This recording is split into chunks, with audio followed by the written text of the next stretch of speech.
Good day, everyone. What do you think lies beneath the waters of our coast? When we go to the beach, we usually just see the sand and the waves, but under the water, there's actually a whole hidden environment. This underwater extension of the land is what we call the continental shelf. But before we dive deeper into the details, let's take a moment to introduce my groupmates. First, we have Miss Ira Alexa Arbas. Next is me, Miss Kisha May L. Pascual. And lastly, we have Mr. Mark Alan Mendoza. Now that you know the reporters, let's go back to the main topic, understanding the continental shelf itself. So, what is continental shelf? So now, let's talk about continental shelf. What is continental shelf? The continental shelf is the submerged edge of a continent extending from the shoreline to about 200 meters deep. It has a gentle slope that can stretch for hundreds of kilometers before dropping into deeper oceans. Average depth at the shelf break is about 130 meters, but can vary from less than 20 meters to more than 900 meters. This variation depends on tectonics and the amount of sediment input. So, in other words, the continental shelf is the shallow area of the ocean right next to the land. It's actually a part of the continent, but it's underwater. This area is important because waves, tides, currents, and even living things like corals and shells help shapes and add materials to it. Since continental shelves are directly connected to shallow seas, the next step is to look at shallow seas more closely. Well, now let's focus on their different types and how they are classified. Hello, I am Mark Alan Mendoza and now I will be presenting shallow seas. What are shallow seas? Shallow seas are less than 200 meters deep and the sunlight reaches the bottom of the ocean floor. They support rich marine life such as fishes, coral reefs, and such. They collect sediments and fossils which later form rocks and records of Earth's history. There are many important resources like oil, gas, and minerals formed in ancient shallow seas. Moving along, we have here the Neritic Zone. The Neritic Zone is the shallow part of the ocean, lying between the shoreline and the shelf break. This is the point where the seafloor suddenly drops steeply. It is in between that shoreline and the shelf break. The average depth of the shelf break is about 113 meters, but it can also go as shallow as 180 meters and also 915 meters. This environment mostly covers the continental shelf.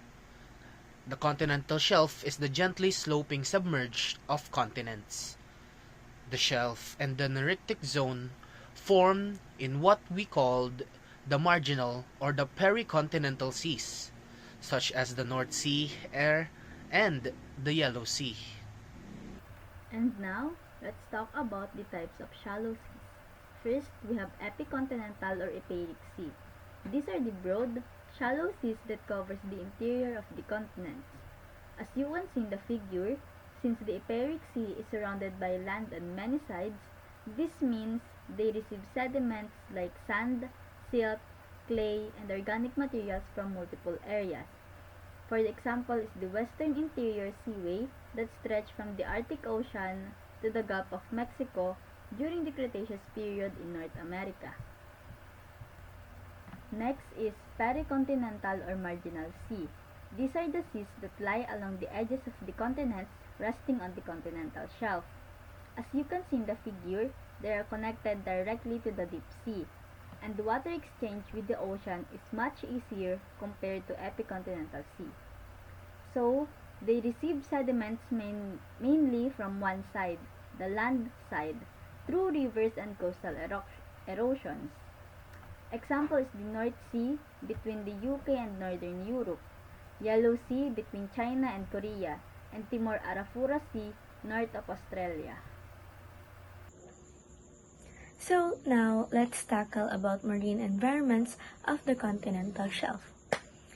Marine environments of the continental shelf is divided into two, which are siliciclastic marine environment and carbonate marine environment. But first, let's focus in the siliciclastic marine environment. So, what is siliciclastic marine environment? Siliciclastic marine environments are ocean areas where sand, silt, and clay from land are deposited. These sediments settle mostly on continental shelves and shallow seas, and they are shaped by waves, tides, storms, and sea level changes. Unlike carbonate environments, they are formed mainly by physical processes rather than by organisms. Now, let's move on to the next slide. In siliciclastic marine environments, we have three sub-environments, where in each sub-environment they discuss about the processes and conditions that control sediment deposition. We have inner shelf, middle shelf, and outer shelf. But let's dive first into the inner shelf. Inner shelf.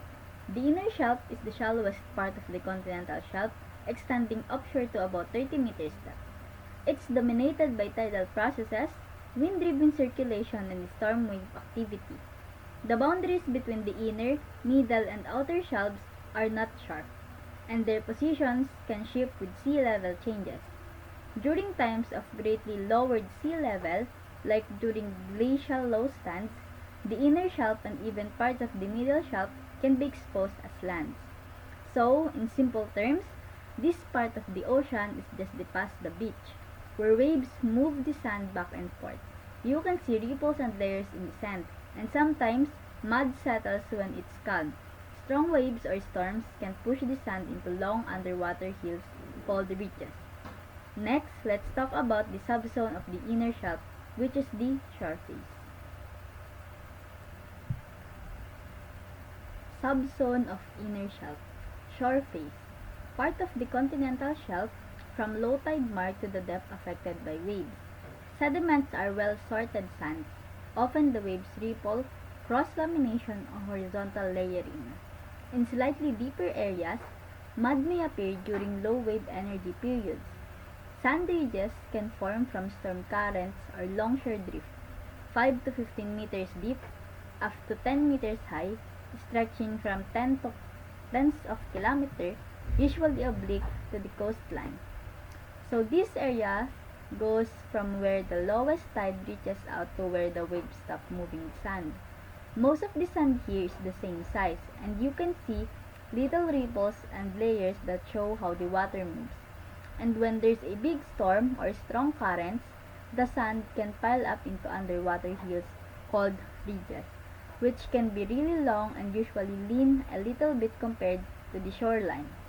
Now, let's go to the middle shelf. Middle shelf. The middle shelf is the part of continental shelf where the water depth can increase of several tenths of meters. This area is typically a low-energy environment because it is often located below the depth at which normal, fair-weather waves have a significant effect on sediment movement. The middle shelf is the section of the continental shelf located between the shallow inner shelf and the deep outer shelf, where water is moderately deep and energy from waves and currents is lower than the inner shelf. In simple terms, the middle shelf is the quiet zone of the continental shelf, deep enough that everyday waves don't disturb it, allowing sediments to slowly settle and build up over time. Now, let's dive deeper into the outer shelf. Outer shelf. The outer shelf is the zone of highest energy within a continental shelf. This area is where semi-permanent ocean currents operate most effectively, and in some cases, these currents can be strong enough to transport sandy sediment. The outer shelf is the part of continental shelf closest to the continental slope, where the water is relatively deep, and the ocean currents are stronger enough to move sand and coarser sediments. It's the most dynamic and high-energy zone of the continental shelf. In simple terms, the outer shelf is the active and drop zone of the continental shelf, far from the shore, where strong currents can move sand and shape the seabed. This figure shows the sub-environments of the Silicic marine environment, from the shore out to the deep ocean. Starting at the left, we have the beach and shore face, which are the shallowest parts closest to land. Moving seaward, the first zone is the inner shelf, which is shallow and influenced by waves and tides. Next is the middle shelf, which is deeper and calmer, where finer sediments like silt and clay tend to settle. Farther out is the outer shelf, the deepest part of the shelf, where stronger ocean currents can move sand and coarser materials. At the edge of the outer shelf is the shelf break, where the slope suddenly drops off into the deep ocean, forming the continental slope. This diagram helps us understand how water depth, energy, and sediment type change from the shore to the deep ocean. And now let's move on to the next slide. The next topic that I will be explaining is about the shelf sediment transport and deposition. The meaning behind this is that sediments on the continental shelf come from rivers, waves, tides, and currents. Waves and storms move sand and gravel near the shore, while finer mud and silt settle farther out in deeper and calmer water. Some shelves, especially in the tropics, collect shells and corals instead of the river sediments. Next we have here is the wave-dominated shelves. The wave-dominated shelves is a steady supply of wave energy that keeps the sediment in constant motion. This leads to a well-sorted and well-rounded accumulation of sand. A sediment is transported in a back-and-forth motion, resulting in a symmetrical ripple marks and other structures and characteristic of oscillating flow. These wave-dominating shelves are typically found in open shelf areas. These faces oceans and are affected by ocean storms. This sediment is then transported to the sea by a combination of storm-enhanced ripple and currents, and also a down-dwelling currents. Here on slide 23, we have the illustration or diagram of wave-dominated shelf. This diagram or illustration shows a wave-dominant shelf, where waves and currents control how sediments are moved and deposited. Here near the coast, waves and longshore currents transport sand along the shoreline, while the storm-driven rip currents push some sediments out towards the deep water. The rivers and estuaries also bring in mud and silt, forming surface and bottom plumes. This spreads out across the shelf. Some storms are important because they are resuspended from materials, creating the Nephloid flows. The Nephloid flows, cloudy water, and layers that carry mud farther offshore. At the same time, wind-driven surface currents, downwelling, and geostrophic bottom flows redistribute sediment sideways and downward across the shelf. Overall, this illustration and diagram shows the pattern is clear. Coarse sand and gravel remains near shore where energy level is high, while finer silts and mud settle in calmer and deeper parts of the shelf. This constant reworking makes wave-dominant shelves a very dynamic environment. storm-dominated shelves are typically located along open continental margins with microtidal to mesotidal ranges. Here, sediments transport and deposition are strongly influenced by episodic storm events, which generate powerful oscillatory and combined flows that rework sediments across the shelf. These conditions often produce characteristic structures such as hammocky cross-stratification and event belts, while finer sediments accumulate in deeper, calmer settings. So this area is along the edges of the continent where the tides is not big. Big storms stir up the water and move the sand and mud around a lot. This makes special patterns in the sand, and in deeper, calmer spots, the finer mud can slowly settle down. This figure shows the types of sediments and structures that form in different kinds of continental shelves. Storm-dominated during transgression or sea level rise, and regression or sea level falls. In B, muds are common, sometimes with shells and glauconite, and they can be burrowed by organisms. Storms created storm-graded beds where sand settled in layers and hammocky cross-stratification, a structure formed by storm waves. Larger sand bodies with inclined surfaces appear, and the bottom, log gravels and sands mark high energy conditions. In C, as sea level falls, sandy deposits dominate. These sands often show inclined surfaces, troughs, and hammocky stratifications from storm waves. Parallel lamination and storm-graded beds appear within muddy sediments, while burrowed muds and laminated carbonaceous muds are found deeper at the base. Characteristics of a storm-dominated shallow marine succession. Shelf areas that were formerly below storm wave base experience storm effects and become part of the offshore transition zone. A storm-dominated shallow marine succession forms when constant sediment supply builds up the seabed and makes the water shallower. The shore face is characterized by sandy beds with symmetrical wave ripple lamination, horizontal stratification, and swally cross-stratification. And the top of the succession may be capped by four facies. Next one is tide-dominated shelves. Tide-dominated shelves usually form in epicontinental seas or restricted shelf regions where tidal ranges are wide and tidal currents are strong. In these environments, the movement of sediments is mainly controlled by the regular back and forth tidal flows.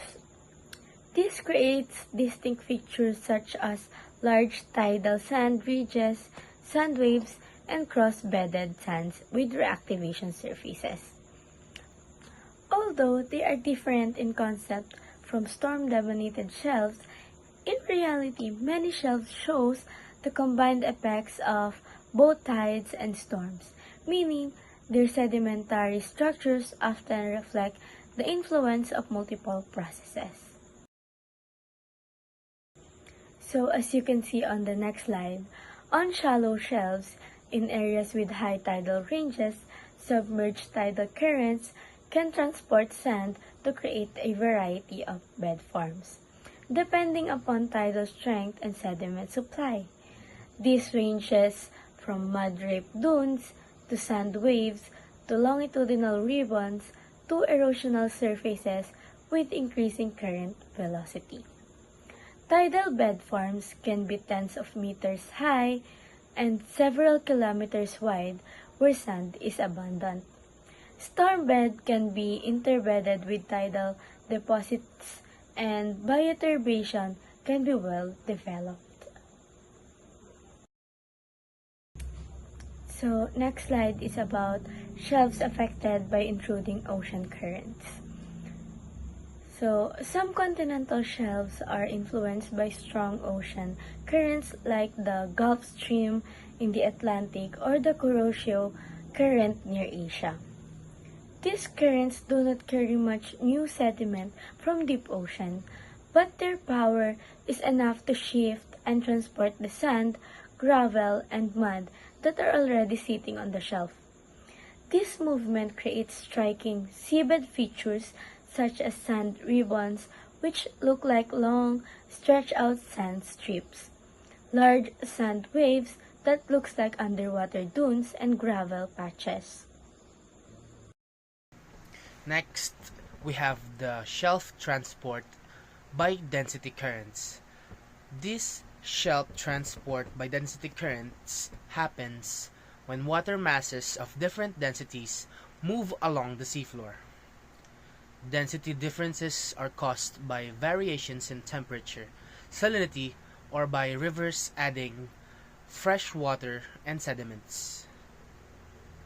Heavier sediment-laden or laden water sinks and flows downslope, a bottom current, while lighter fresh water flows above as a surface plume. These bottom currents can carry sand, silt, and mud across the shelf and even down into deeper basins because they move along the seabed.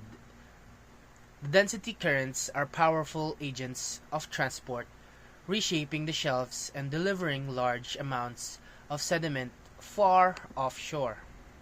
Here in the PowerPoint presentation, shelf transport by density currents are density currents form when water masses differ in density because of temperature, salinity, and suspended sediments, just like what I've explained earlier. These currents are often triggered during floods or storms, when rivers release muddy and sediment-rich water into the ocean. The heavier the water sinks and flows downslope along the seafloor, carrying sand and mud from shallow shelves into deeper ocean basins. Here we have on our next slide is the effects of sea level change on shelf transport. According to our research, the sea level is not constant. It rises and falls over geologic time due to glacial cycles, due to tectonic movements, and due to climate change. When the sea level falls, widespread areas of the shelf are exposed to erosion, and many more, and the sediments are carried offshore.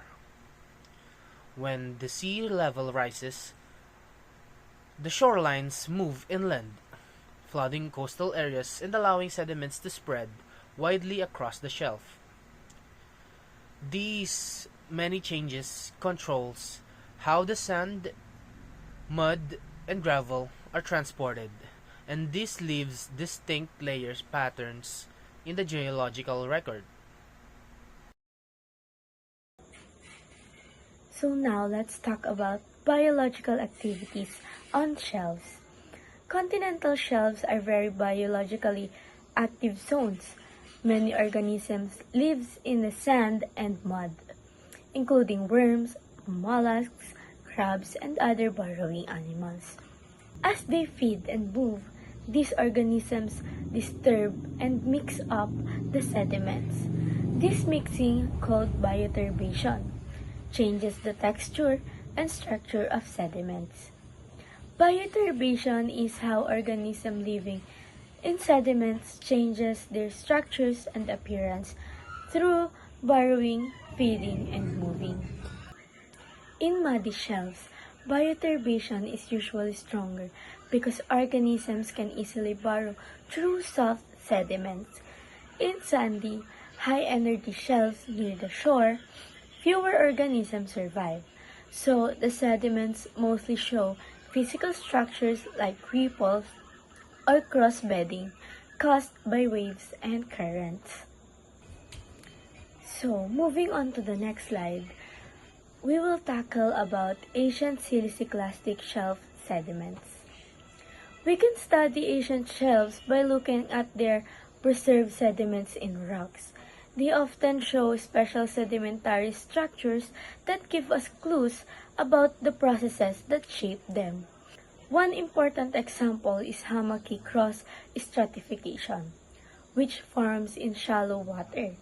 When powerful storm waves stir the seafloor, these structures is very common in Asian shelf deposit.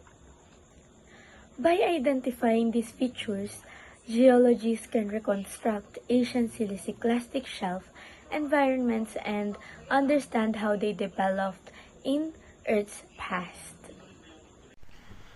Here we have the shallow sandy seas. The shallow sandy seas is a heterogeneous clastic shelves depend on sediment supply from continents, with most materials delivered at river mouths. The waves, tides, and storms redistribute these sediment, making the shelves mainly sand and mud dominated. This is where sediment supply is low. Warm seas develop carbonated shelves, while cooler seas became sediment-starved, deepening over time. These shallow sandy seas are part of the ocean near the coast, where the water is not very deep and the seafloor is mostly made of sand. Waves also and tides and also currents keep the sand moving, forming features like sandbars, shoals, and beaches. Since sunlight can reach the bottom, the seas are full of life, including seagrasses, shellfish, fish, coral reefs, and more. The sand often comes from rivers, eroded rocks along the shore, or older deposits that waves keep reworking. These areas are always changing as sand is constantly being washed away. The sand is also being carried around, and the sand are also deposited again by moving water. And now, let's talk about carbonated marine environments. So, what is carbonated shelf environment? According to Boggs, 1992, a carbonate shelf environment is a type of continental shelf where carbonate sediments dominate the seabed instead of siliciclastic deposits. These environments are most common in clear, shallow, tropical to subtropical seas at low latitudes, but they can also be found in cooler waters at higher latitudes where sediments mainly consist of shell remains. Well-known examples of carbonate shelf environments include Florida Bay, Western Australia, the Bahama Platform, and Pacific atolls and tropical regions, as well as the Southern Australian Shelf, parts of the Northwest European Shelf, and the Orkney Shelf in temperate regions. Non-marine carbonates may also form in lakes, caves, soils, and dunes, but these are less significant in the overall geologic record. So in simple terms, carbonate shelf is a part of ocean floor where most of the sand and muds comes from things like shells and coral instead of regular sands from rivers. This usually happen in clear, shallow, warm seas like around Florida, the Bahamas, or Western Australia. You can also find them in cooler places, but there they mostly come from shells. Sometimes, carbonates can even form in lakes, caves, and sand dunes, but that's less common. Now, let's move on to the next slide. Carbonate shelf or non-reef environments.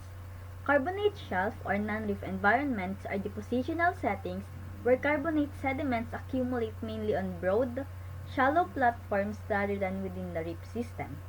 These platforms can be located along cratonic margins, within intracratonic basins, across offshore banks, or on positive features of wide shelves. Carbonate environments also extend into marginal marine settings like beaches, lagoons, and tidal flats. Geologists recognized four main types of modern carbonate shelves or platforms. These are the rimmed carbonate platforms, unrimmed or open shelf carbonate platforms, carbonate ramps, and isolated carbonate platforms. So, in the next slide, we will discuss these four main types of modern carbonate shelves or platforms. So now, let's talk about the four main types of modern carbonate shelves or platforms. The first one is rimmed carbonate platforms.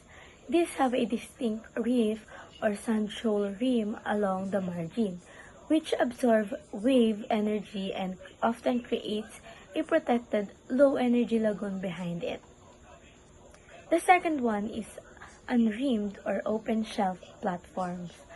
These lack a marginal barrier, so water circulation is open. This results in higher energy beaches and shoals, especially common in cool water environments or in cooler water environments.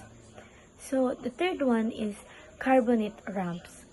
These are gently sloping unrimmed shelves where shallow water deposits gradually pass into deeper water phases. Unlike rimmed platforms, there is no steep break in slope or reef trend. The last one is isolated carbonate platforms. These are standalone shallow water platforms surrounded by deep water. They are typically free of clastic sediments, making them distinct from continental shelf settings. Next, we have here the ancient carbonate shelf succession.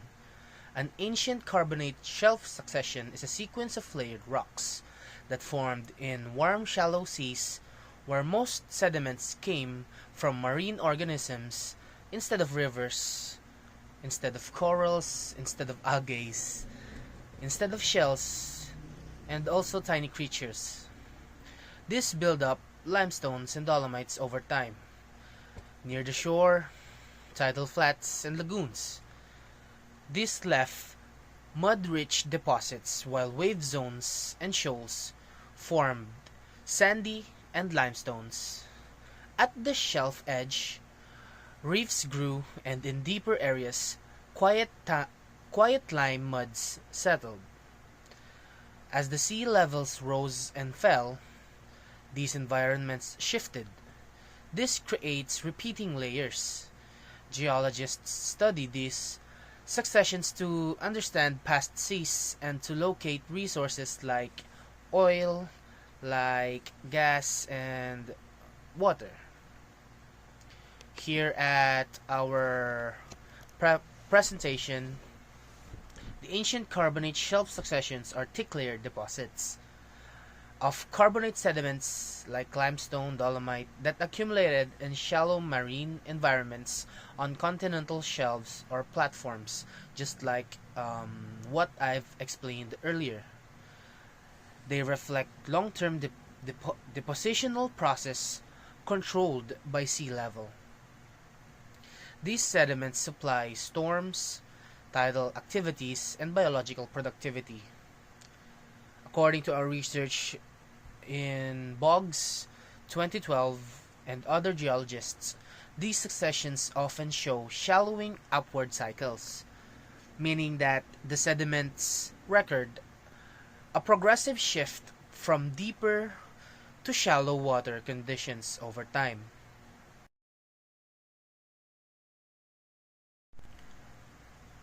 On the next slide is the examples of ancient carbonate shelf successions.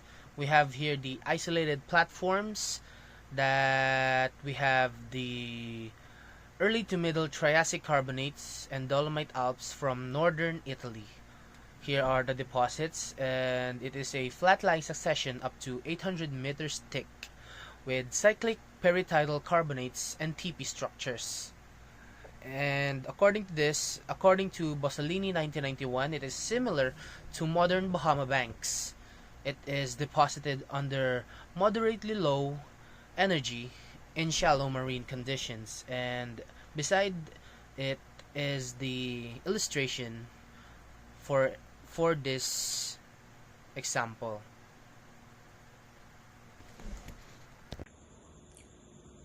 Another examples of ancient carbonate shelf succession is rimmed shelves. Rimmed shelves are shallow carbonate platforms marked by a prominent reef margin that protects the inner shelf. A classic example is the Permian carbonates of the Delaware Basin in Texas and New Mexico. Encircled by the Capitan Reef, these deposits include lagunal, mudstones, waxstones, evaporites, reef moons, and shoal carbonates, representing a complete rimmed shelf system. Another example of ancient carbonate shelf successions is the Epiric platforms. Example is the widespread in the late Precambrian, China, Cambro-Ordovician, North America, Middle East, Mississippian, Triassic-Jurassic, Western Europe, Permian and Tertiary, Middle East. These broad, shallow platforms are influenced by storm, tides, and sea level changes. Successions often shallowing upward cycles with lime mudstone, waxstones, grainstones, stromatolites, and evaporites, reflecting repeated flooding and progradation of the platform. So, epiric platforms are the big, shallow areas of the ocean that happened a long time ago in different parts of the world. Waves, tides, and storms moved sand and mud around these platforms, and the sea level kept going up and down. This made layers of different materials like soft mud, rocks with shells, and even salt, showing how the water slowly covered and then left the area again and again. And now, we will talk about facies shift with sea level changes and Walter's law of successions of facies. Facies shift with sea level changes and Walter's law of succession facies. So, what is facies? The characteristics of a rock that tells us its environment like beach, sand, offshore mud, or reef limestone. Each facies represents a specific depositional setting. So, facies simply means the type of sediment rock that shows the environment it was formed in. For example, the sandy facies can mean a beach, muddy facies can mean offshore. Next, facies shift with sea level changes. Sea level rise or progression, deep water facies cover shallower ones. So kapag daw tumaas ang dagat, umaabot siya papasok sa lupa. Yung mud from deeper water, natatakpan yung dating beach sand. Then, sea level fall or regression, shallower water facies cover deep ones. Kapag naman daw bumaba ang dagat, umaatras yung tubig. Yung beach sand lumalabas at tinatapakan yung offshore mud. Then, these shifts show up as vertical changes in rock layers. So, sa mga bato, nakikita natin ito bilang layers na magkakapatong, minsan sand sa ilalim, tapos mud sa ibabaw, or baliktad. Depende kung mataas or high tide or low tide ang dagat. Example ng layers is this, kapag rising ang sea, sand, mud, and carbonate. While kapag low tide, mud, sand, and gravel. Now, let's talk about the Walters law of succession of facies. So, according to Walters, the vertical order of facies in rocks reflects the horizontal arrangement of environments in the past. Facies that were once side by side will appear stacked on top of each other.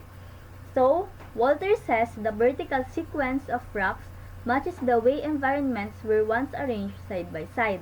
If a beach was next to offshore, then in the rock record, beach sand will be below offshore mud. So, in simple terms, facies shift with sea level change explain why different sediments or facies stack on top of each other. Rising or falling sea level moves environments sideways or landward or seaward, and these movements is recorded vertically in the rocks, while Walters' law of succession of facies explain how to read that vertical stacking. It tells us that the order of facies we see in rock layer matches the way environments were arranged side by side in the past. Now, let's move on into the shallow marine carbonate and evaporite carbonate. So, what is shallow marine carbonate? Shallow marine carbonates are carbonate sediments that form mainly in warm, shallow, clear seas where conditions favor the production of calcium carbonate by organisms such as the corals, algae, and mollusks. Shallow marine carbonates, as described by Nichols, are sediments that form in warm, shallow seas where sunlight can easily reach the seafloor. Shallow marine carbonates are usually found or located 30 degrees at the equator of the Earth. So, shallow marine carbonates are the sediments that form in warm, clear, shallow seas where lots of sunlight reaches the seafloor. Tiny sea creatures like corals, shells, and algae make calcium carbonate, which builds up as a sand and mud. These places are usually found near the equator or in tropical parts of the Earth. And now, let's move on to the next slide. So, in this slide, we will talk about carbonate ramps and platforms. Carbonate ramps and platforms are carbonate depositional systems that develop in shallow marine environments dominated by carbonate sedimentation. They are typically found in warm, clear seas where organisms such as corals, algae, and shellfish produce carbonate sediments. Unlike clastic shelves, these are classified as non-clastic shelves following Nichols' classification. Studying them is important because they preserve evidence of past sea level changes, climate condition, and the state of marine ecosystems, making them valuable records in Earth's history. On this slide, we have the carbonate ramps and rim shelves. For our carbonate ramps, it is a gentle, continuous slope from the shoreline down to the deeper water, and it looks like and it processes like a ramp. It has no sharp breaks between shallow water and deep areas. All energies decreases gradually from the shore onto the offshore. And the most common deposits of the carbonate ramps is the are the tidal flats, lagoons, shoals, open marine carbonates, and more. And for the rim shelves is a giant seawall built by reefs. The reef at the edge takes the wave energy, while calm, shallow water environments like lagoons and flats form behind it. For the rim or the reef rim barrier, it is a rigid framework of coral, algae, and other organisms developed at the shelf margin. So this is the difference between the carbonate ramp and rim shelves. Here on the next slide shows three types of carbonated shelves: a carbonate ramp, a non-rimmed shelf, and a rimmed shelf. A carbonate ramp has a gentle slope with no sharp edge. It is near shore areas have lagoons and sandy shoals, while offshore areas contain finer muds as shown in the figure. A non-rimmed shelf, on the other hand, is a flat and lacks a reef rim. Inner parts of it are sandy and outer parts are muddier, and the sediments may slide downslope into deeper waters. And for the last one is the rim shelf. The rim shelf has a clear reef barrier. Behind it is a quiet lagoon collect mud, while the reef margin builds up solid limestones. This broken reef debris falls down the slope into the basin, where fine carbonate mud settles. These three types of carbonate shelves reflects different energy and deposition settings. This slide highlights two key shallow marine carbonates environments: sand shoals and reefs. Sand shoals form in a shallow, high-energy water where waves, tides, and currents deposit carbonate sands made of ooids, pyeloids, and skeletal fragments. They appear as sandbanks, bars, or ridges and represents grain-dominated carbonate systems. Unlike reefs, they do not have a rigid framework. Reefs, on the other hand, are built by reef-building organisms such as corals, algae, and sponges. They create a rigid, wave-resistant structure found at shelf's margin, acting as a natural barriers against wave energy. Reefs also serve as biodiversity hotspots, providing habitats for a wide range of marine life.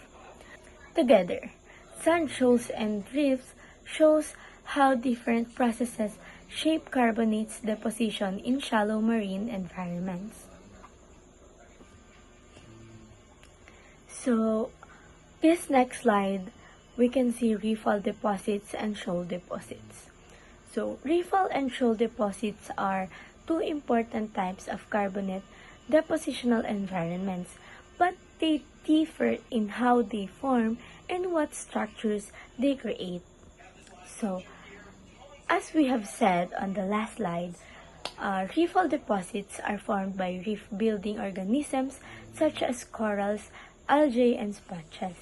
These build rigid, wave-resistant frameworks made of skeletal material like bound stones and frame stones. So, reefs usually occur at shelf margins in high-energy zones and provide a habitat for a wide variety of marine life. So in contrast, shoal deposits are formed from carbonate sands made of ooids, phyllioids, and skeletal fragments, like we have said also on the last slide. Unlike reefs, shoals lacks a rigid framework and instead appear as a sandbanks, bars, or ridges in lagoons, ramps, or behind reefs. They represent a grain-dominated carbonate deposition. They develop in shallow, high-energy areas influenced by waves, tides, and currents. This slide compares evaporatic lagoons and restricted basins, two environments where evaporite deposits can form. Evaporatic lagoons are small, shallow, coastal water bodies that usually sit behind reefs or barriers. They have limited water exchange with the open sea, so when evaporation is strong, they produce thin, localized evaporites deposits. On the other hand, restricted basins are much larger, semi-enclosed or inland seas. They often have a very restricted or no direct connection to the open ocean because of their size and longer-term isolation. Evaporation leads to the formation of thick, widespread evaporate successions. In short, lagoons create a small-scale local evaporites while restricted basins generate a large-scale and extensive evaporites deposits. For this slide, we are tackling about non-clastic shelves. So what is non-clastic shelves? Non-clastic shelves are shallow marine areas where sediments come mostly from organisms and chemical processes. It is not from eroded rocks, that's why carbonate reefs and evaporite basins are the main deposits there. And on the other side of the presentation, here we have the meaning of carbonates and evaporites. For the carbonates form and it is from organisms like corals, algae, mollusks, and forams, while the evaporites is formed from chemical precipitation due to evaporation. And these both form in clear, warm, shallow seas with low clastic input, and that is the explanation for the non-clastic shelves in our presentation. So, before we end this lesson, let's highlight the stratigraphy of the continental shelf environment. So, As you can see here in the figure, the yellow sand layers or sandstone represents the high energy shallow water when the shoreline moved seaward or in the form of regression. Then the blue mud layers or mudstone or shale represents the quieter, deeper water when sea level rose and the shoreline moved landward or transgression. The green carbonate layer shows times when little sand or mud came in, so carbonates like limestone or rips could grow. So, the stratigraphy of the continental shelf is made of repeated layers of sand, mud, and carbonates. These layers record sea level rise and fall, amount of sediment supply, and the processes of wave, storms, tides, and organisms that shape the seafloor. So, this is the references where we get the informations of our PowerPoint presentation. Principle of Sedimentology and Stratigraphy of Boggs, 2006, and Sedimentology and Stratigraphy of Nichols, 2009. And that's all. I hope you understand and learn something new. Thank you for listening and watching this video.